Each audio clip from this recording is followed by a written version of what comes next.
nuestros corazones insaciables son hasta que conocen a su Salvador.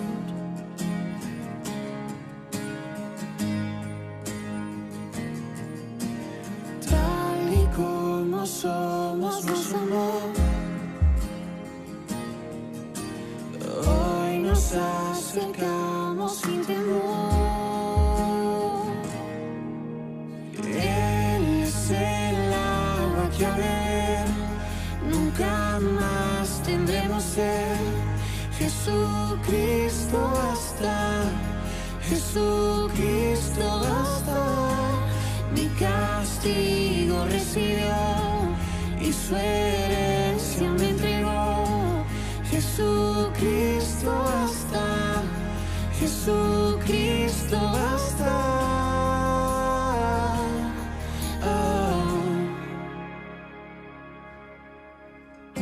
Fuimos alcanzados por su gran amor, con brazos abiertos nos recibe hoy.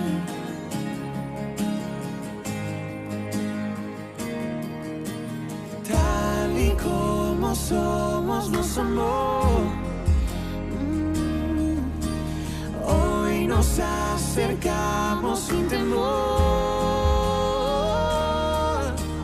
Él es el agua que al beber nunca más tendremos sed.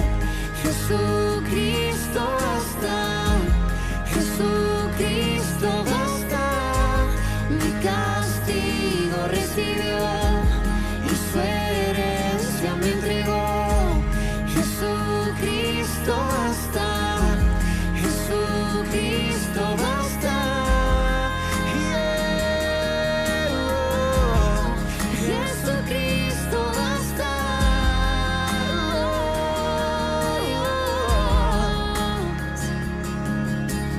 Tal y como somos, nos amó. Hoy nos acercamos sin temor, sin temor. Tal y como somos, nos amó. Oh, y hoy nos acercamos sin temor. Y Él es el agua que al beber nunca más tendremos sed. Jesucristo basta, Jesucristo basta. Mi castigo recibió y su herencia me entregó. Jesucristo basta, Jesucristo basta. Jesucristo basta.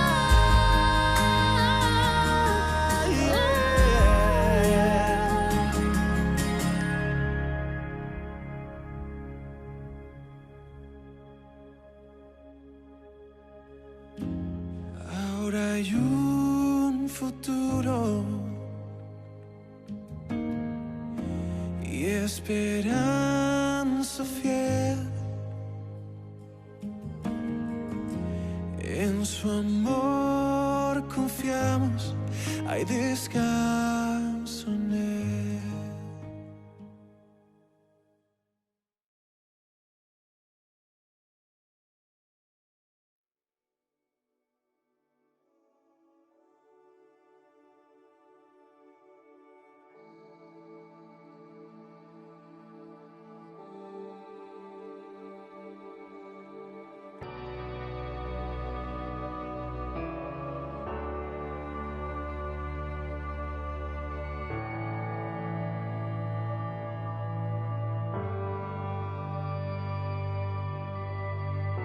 Tu voz me llama a las aguas donde mi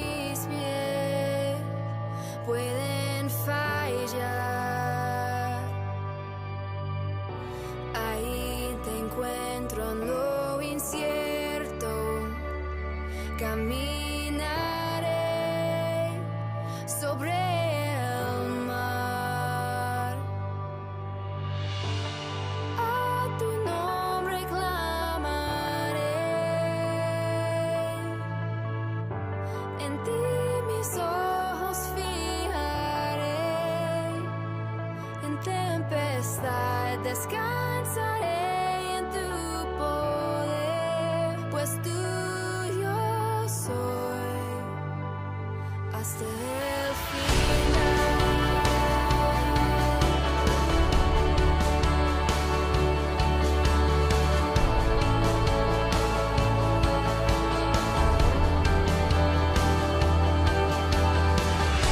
Tu gracia abunda en la tormenta, tu mano, Dios, me guiará.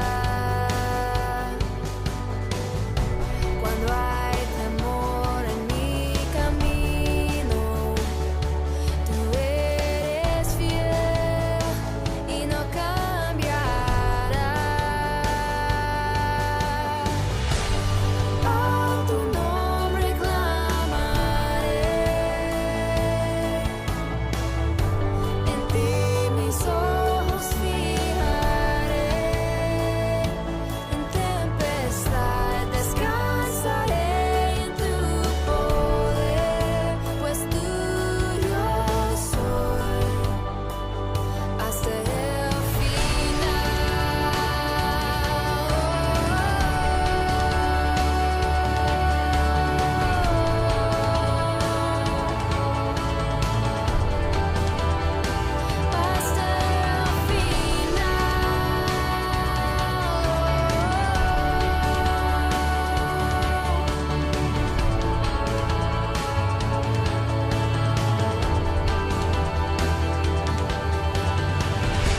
que tu espíritu me guíe sin fronteras, más allá de las barreras, a donde tú me llames. Tú me llevas más allá de lo soñado, donde puedo estar confiado al estar en tu presencia. Que tu espíritu me guíe sin fronteras, más allá de las barreras, a donde tú me llames. Tú me llevas más allá de lo soñado, donde puedo estar confiado al estar en tu presencia. Que tu espíritu me guíe sin fronteras, más allá de las barreras, a donde tú me llames. Tú me llevas más allá de lo soñado, donde puedo estar confiado al estar en tu presencia. A tu nombre clamaré, en ti mis ojos fijaré, en tempestad descansaré en tu poder, pues tuyo soy hasta el final.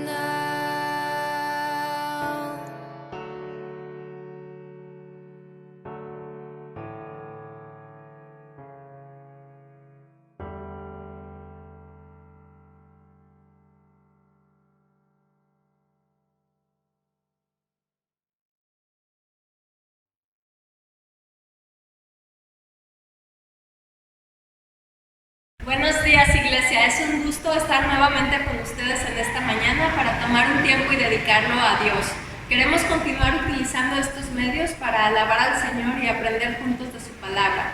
A todos los miembros de Comunidad Cristiana Roma quiero reiterarles mi cariño, mandarles saludos, abrazos, decirles que los extraño, pero sobre todo recordarles que no estamos solos, que estamos unidos en Cristo. Si tú llegaste por primera vez a esta reunión dominical, quiero que sepas que estamos muy contentos de que estés aquí.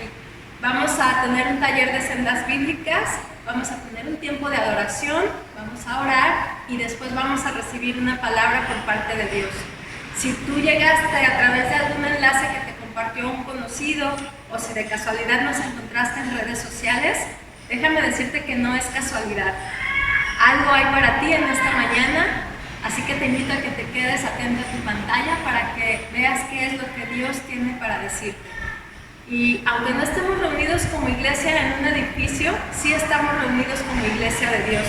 Así que como tal, vamos a entregarle nuestras preocupaciones, vamos a poner un corazón dispuesto para escuchar lo que Él tiene que decirnos a través de estas circunstancias que estamos atravesando. Y con ese corazón dispuesto, te invito a que nos acompañes al taller de sendas bíblicas y posteriormente al canto. Muy buen día, mi nombre es José Harfuch y soy miembro de Comunidad Cristiana Roma, también conocida como CCR. Bienvenidos. Continuando por nuestro viaje de sendas bíblicas, el cual iniciamos días anteriores, pues me gustaría compartir con ustedes una enseñanza que es primordial para poder entender la Biblia cuando la leamos. Esto es el contexto. El contexto se refiere a los significados de los versículos anteriores y posteriores al versículo que estamos estudiando. No podemos sacar un versículo y usarlo solamente sin apoyarnos en versículos anteriores o en versículos siguientes, porque podríamos desvirtuar la enseñanza que nos está dando ese pasaje. La idea de contexto es muy parecida a la idea de comunidad. En una comunidad todos tenemos que ver con todos y estamos relacionados. No podemos ser plenos por nosotros mismos. Todos dependemos de todos. Así en la palabra, en la Biblia, los versículos anteriores y posteriores al versículo que estamos estudiando definen la idea original y la enseñanza a ese versículo. Ese es el contexto.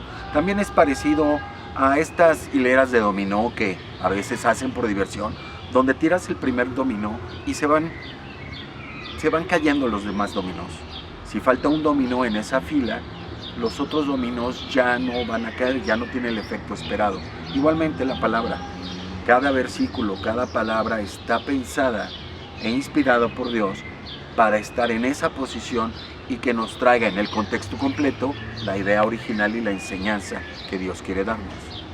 Cuando estudiamos un libro, es recomendable leerlo completo y después volverlo a leer tomando en cuenta lo que ya aprendimos y también tomando en cuenta libros anteriores que hayamos estudiado de la Biblia.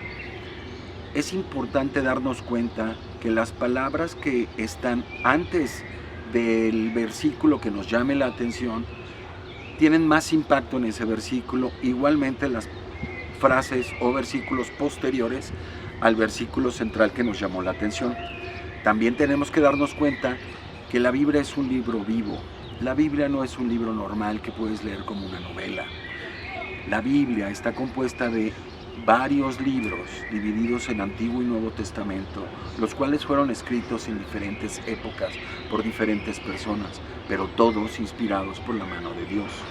Todos los libros tienen que ver con todos los libros. El contexto de la Biblia es completo. Tú no puedes tomar un solo libro de la Biblia y únicamente estudiar ese libro y entender el mensaje completo de Dios. Cada libro está pensado y escrito por inspiración de Dios. Si bien fue escrito por manos humanas, está inspirado por Dios. Por eso es importante que leamos los libros completos y la Biblia completa, porque cada vez vamos a ir entendiendo el contexto de las enseñanzas. En resumen, es importante leer cada libro completo y después estudiarlo, tomando en cuenta el contexto y los demás libros de la Biblia. Una vez aclarado lo anterior, me gustaría solamente compartirte lo siguiente. Tú, que todavía no has dado de un tiempo para leer la palabra, la Biblia, te invito a que lo intentes. No es un libro normal, es un libro vivo. Son las instrucciones de Dios para confirmar dónde estás, de dónde vienes, a dónde vas ¿Y de qué trata todo este increíble lugar donde estamos metidos, que es la creación? Hay respuestas. No son para nada como tú te las imaginas. Tómate un tiempo de verdad. Lee la Biblia y con mucho gusto puedes acercarte a Comunidad Cristiana Roma, a cualquiera de los miembros, para poder aclarar las dudas que te surgen. En verdad, de verdad te lo digo, es un viaje, un maravilloso viaje, del cual todo mundo debería de participar. Dios te bendiga. Pues buenos días, hermanos, estamos muy contentos de estar aquí y queremos invitarlos a cantar con nosotros esta canción que se llama Mi corazón te canta.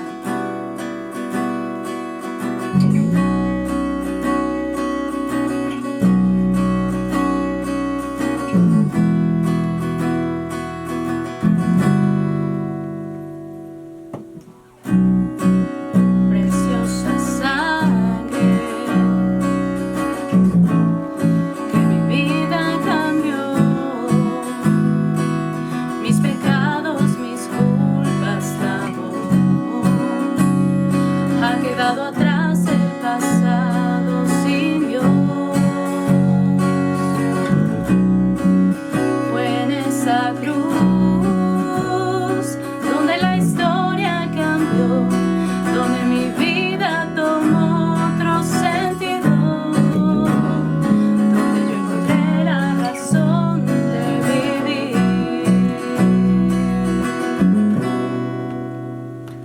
Jesús, Jesús,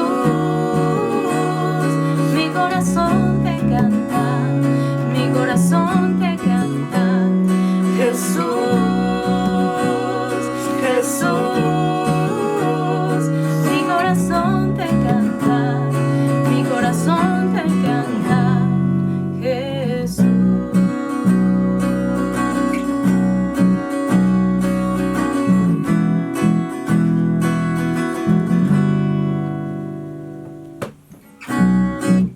Preciosa sangre que mi vida cambió, mis pecados, mis culpas lavó, ha quedado atrás el pasado sin Dios.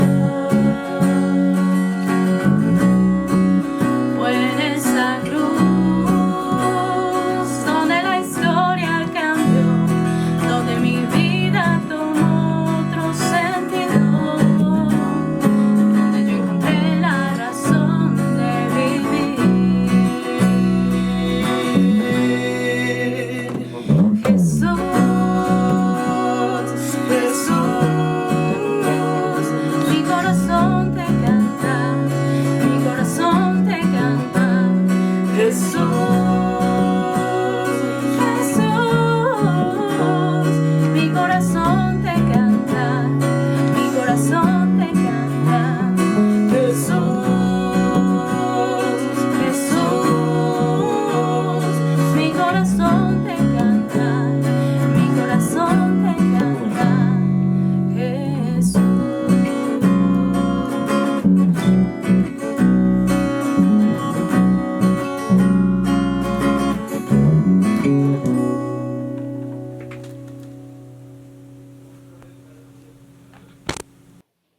Muy buenos días, comunidad. Esta mañana continuaremos estudiando y enseñando de manera expositiva el secreto libro de Jonás en su capítulo 3. Y lo digo de esta manera porque aquel que se adentra al libro de Jonás se encontrará con innumerables capas de verdad y sabiduría de Dios para salvación. Además de la riqueza y belleza literaria, las palabras de este libro tienen debajo de esa tinta impresa el oro puro del Evangelio. Y antes de continuar, quiero pedirles que me acompañen en una breve oración y luego busquen en sus Biblias el capítulo 3 de Jonás, o bien que me sigan en la pantalla con la lectura.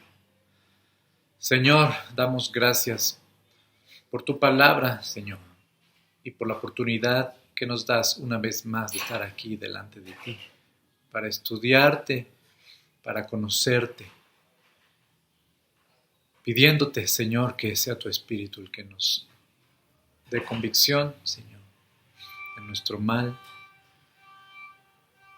y nos guíe, Señor, a tu verdad y nos conformes cada día más a tu preciosa imagen, Señor. Te lo pido esta mañana para mí, para mis hermanos y para todo aquel que nos escucha y nos observa, Señor. Brinda tu gracia, Señor, tu salvación, conforme a tu buena voluntad. Te lo pedimos en tu nombre, Señor Jesús. Amén. Entonces, si están listos para seguirme, daré lectura al capítulo 3 de Jonás. Dice ahí la escritura: la palabra del Señor vino por segunda vez a Jonás. Anda, ve a la gran ciudad de Nínive y proclámale el mensaje que te voy a dar. Jonás se fue hacia Nínive conforme al mandato del Señor. Ahora bien, Nínive era una ciudad grande y de mucha importancia. Jonás se fue internando en la ciudad y la recorrió todo un día mientras proclamaba: dentro de 40 días Nínive será destruida. Y los ninivitas le creyeron a Dios. Proclamaron ayuno y desde el mayor hasta el menor se vistieron de luto en señal de arrepentimiento. Cuando el rey de Nínive se enteró del mensaje, se levantó de su trono, se quitó su manto real, hizo duelo y se cubrió de ceniza. Luego mandó que se pregonara en Nínive, por decreto del rey y de su corte: ninguna persona o animal, ni ganado lanar o vacuno, probará alimento alguno, ni tampoco pastará ni beberá agua.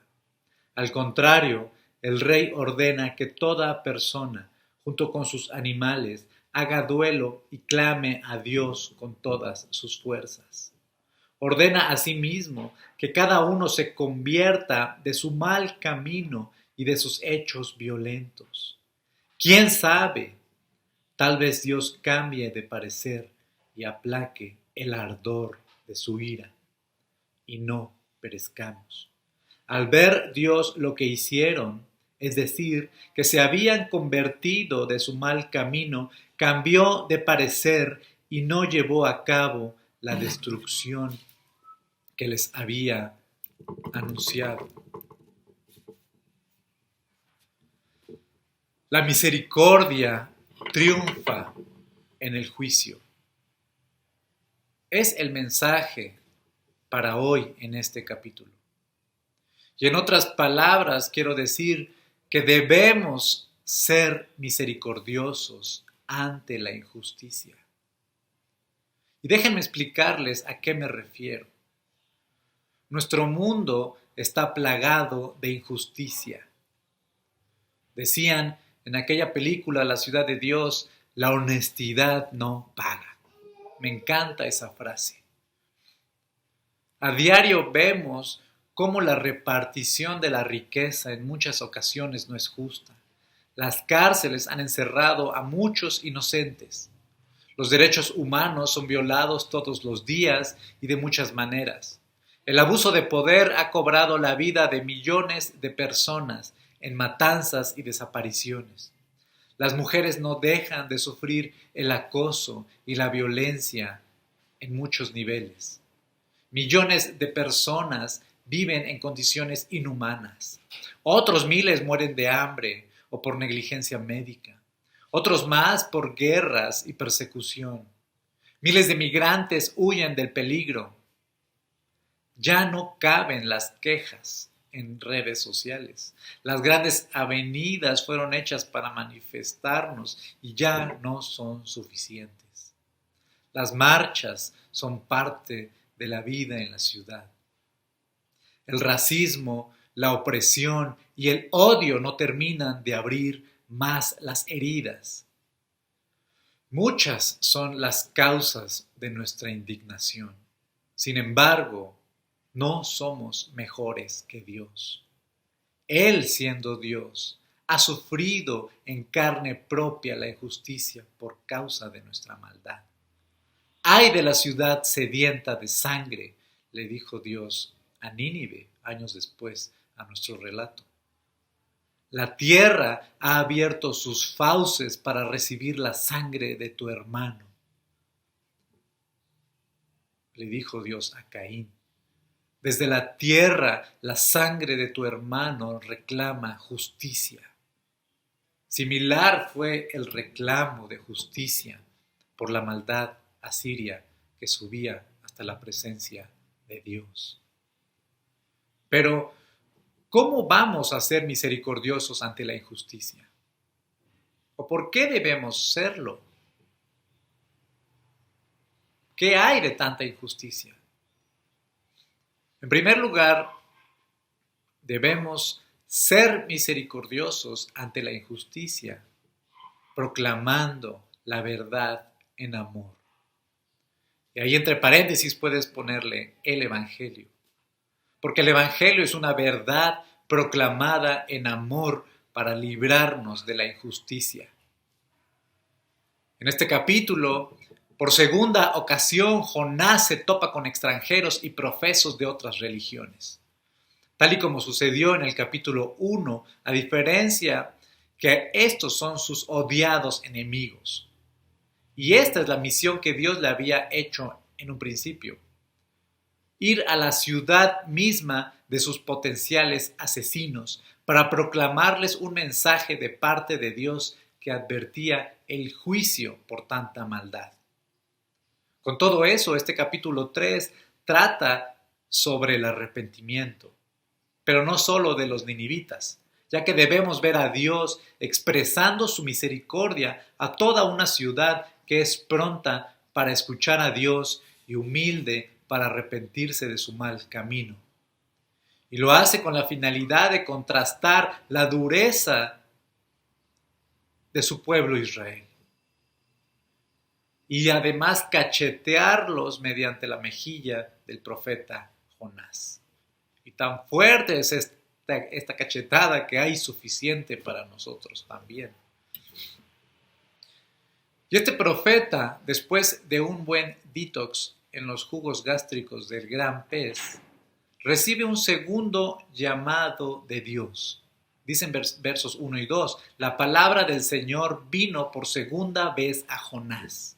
Por segunda vez a Jonás. Anda, ve a la gran ciudad de Nínive y proclámale el mensaje que te voy a dar.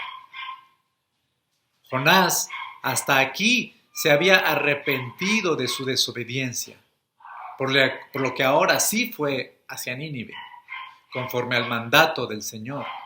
Pero aún es ciego a la raíz de su desobediencia, su odio.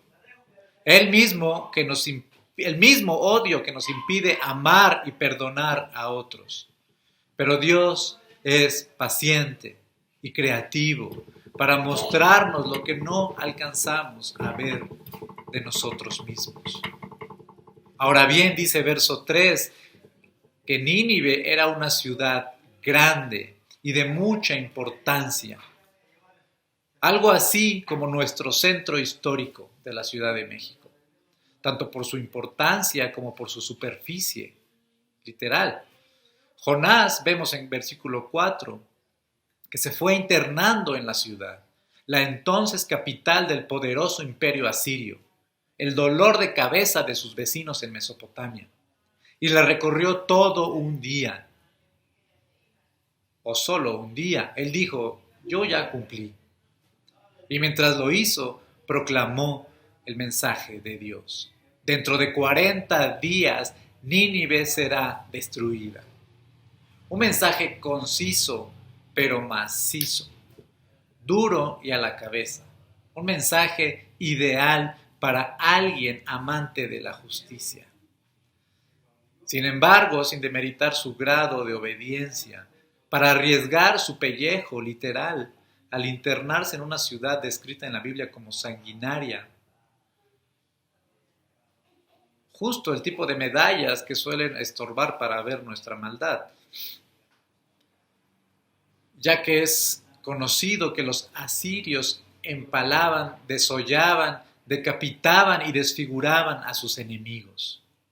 Pero ahí anduvo Jonás, martillando, que dentro de 40 días iban a ser arrasados. Ahora bien, Jonás proclamó la verdad, pero sin amor. Él cumplió, pero no amó. Jonás reclamó la justicia, pero con odio en su interior. Proclamar la verdad de Dios será muy incómodo en muchas ocasiones, pero siempre tiene el propósito de hacer brillar su misericordia. En cuanto busca la salvación de los que se pierden, no se trata de hablar para destruir, ni tampoco de callar, sino de ser agentes de paz que proclaman la verdad con amor. ¿Y por qué? Porque el juicio es inminente ante la maldad. Pero el juez no somos nosotros, el juez es Dios. Y Él nos ha enviado a hablar su verdad con compasión y en amor como un acto verdadero de misericordia. Y a la verdad me refiero a Jesucristo, quien mediante su evangelio es la única fuente de salvación y justicia. Y cierto es que el mensaje de Jonás, aunque dado sin sazón y así de pasadita, tuvo poder para renovar a una ciudad entera. ¿Y por qué? Por cuanto era un mensaje de Dios y por cuanto expresaba la condición de un pueblo injusto, violento y opresor delante de Dios. Dice versículo 5, y los ninivitas le creyeron a Dios. Proclamaron ayuno y desde el mayor hasta el menor se vistieron de luto en señal de arrepentimiento. Dijimos ya, en primer lugar, que debemos ser misericordiosos ante la injusticia, proclamando la verdad en amor. Pues hemos de decir, ¿cómo van a creer si no se les predica? Y en segundo lugar diremos que debemos ser misericordiosos ante la injusticia, reconociendo nuestra propia injusticia. Debemos ser misericordiosos ante la injusticia, reconociendo nuestra propia injusticia. Nos encontramos ahora en el corazón de nuestro pasaje y vemos la sorprendente respuesta de los ninivitas, latiendo ante el martillo fuerte de Jonás. Dice versículos 6 al 8, cuando el rey de Nínive se enteró del mensaje, se levantó de su trono, se quitó su manto real, hizo duelo y se cubrió de ceniza. Luego mandó que se pregonara en Nínive, por decreto del rey y de su corte, ninguna persona o animal, ni ganado lanar o vacuno, probará alimento alguno. Ni tampoco pastará, ni beberá agua. Al contrario, el rey ordena que toda persona, junto con sus animales, haga duelo y clame a Dios con todas sus fuerzas. Ordena asimismo que cada uno se convierta de su mal camino y de sus hechos violentos. ¡Qué ironía! El profeta Jonás, el profeta de Dios, entendiendo a la segunda, y si no es que a la tercera, como veremos más adelante en el otro capítulo, la siguiente semana. Por el contrario, los sanguinarios ninivitas respondieron a la primera. Un mensaje de advertencia para ellos fue suficiente. Y fue suficiente para que comprendieran su destino y abandonaran su maldad y sus hechos violentos. Que surgiera un cambio desde su interior hacia su exterior. No por el contrario, Jonás, quien estaba obedeciendo, lo cual es un buen principio, pero por dentro había una arenita de odio.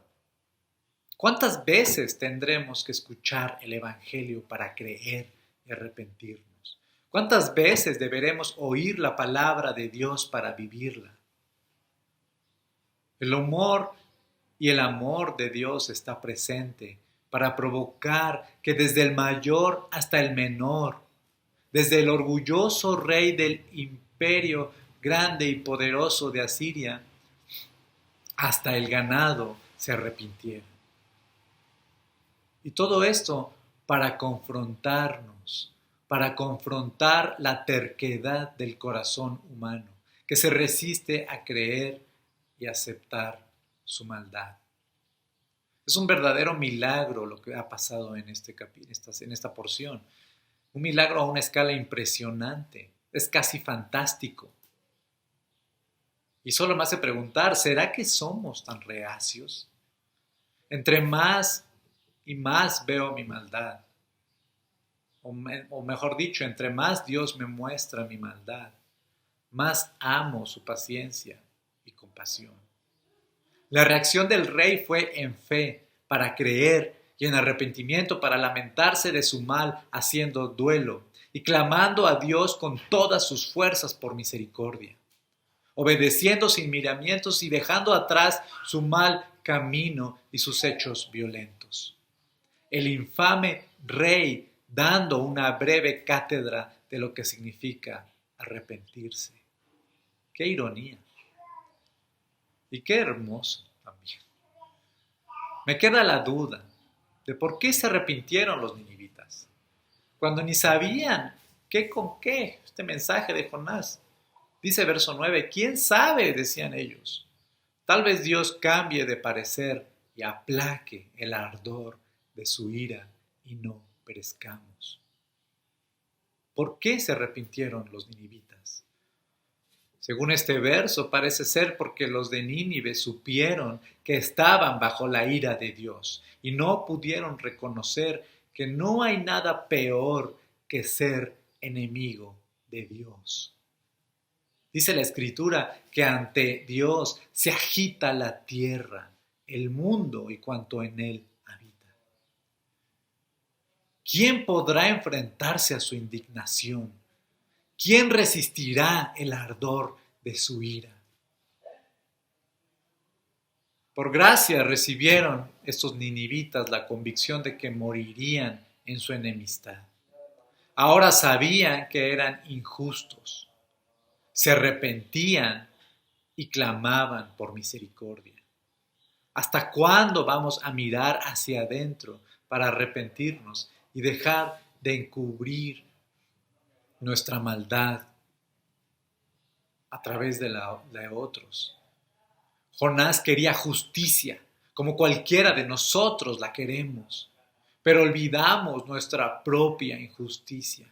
Olvidamos que no somos Dios y que si hemos recibido justicia mediante la fe en Jesucristo ha sido por la gran misericordia de Dios, a quien le ha placido aplacar el ardor de su ira enviando a su propio Hijo a morir en la cruz y recibir el pago justo por nuestros pecados, a fin de que mediante Él tengamos acceso directo a Dios.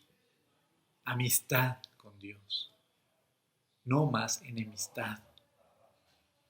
El camino a la justicia, entonces, es a través de la gracia y la misericordia de Dios en Cristo Jesús.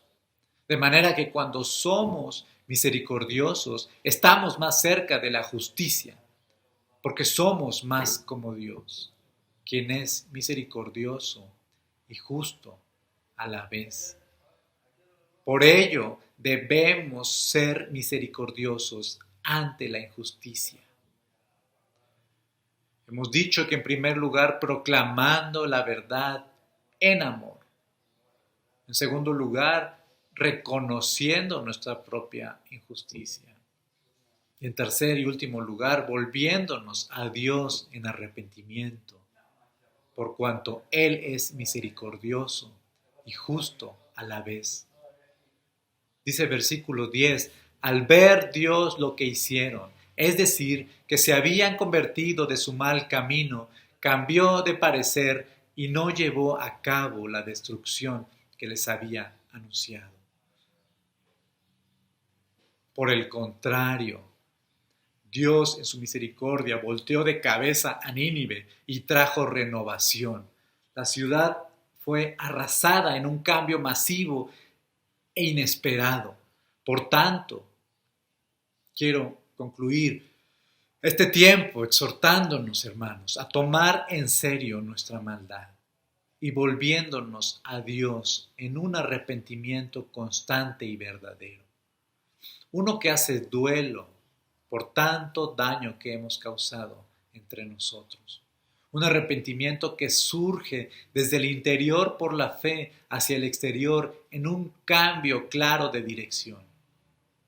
Les pido que dejemos el odio y la falta de perdón y clamemos a Dios con todas las fuerzas en agradecimiento por su eterna misericordia.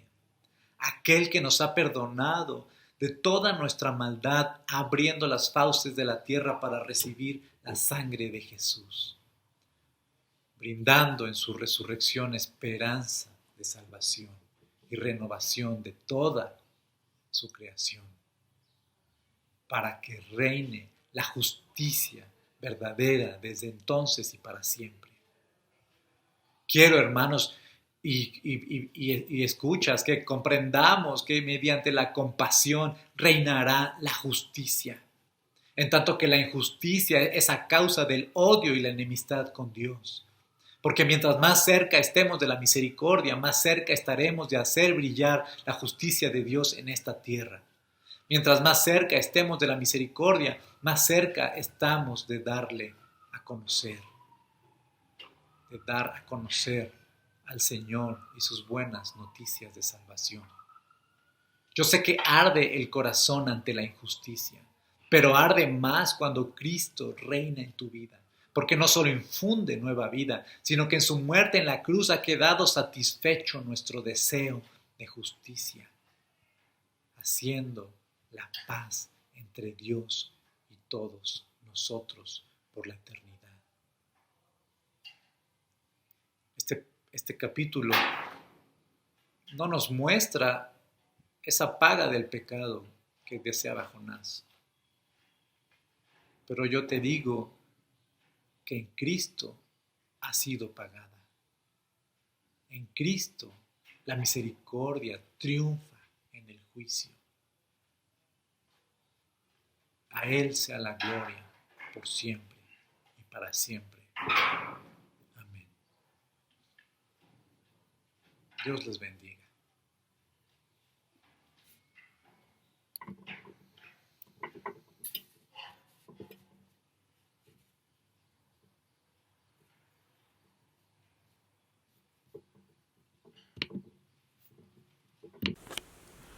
Un, dos, tres, cuatro.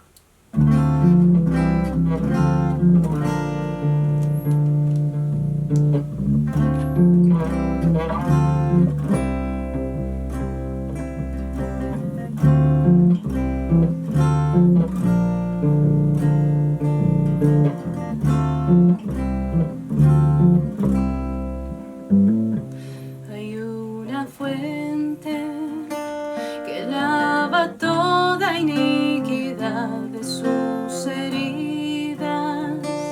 Fluye el más dulce manantial, quita mi culpa, perdona toda mi maldad. Aleluya. Misericordia encuentra al más vil pecador en el Calvario, donde sangró mi Salvador, río de gracia.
para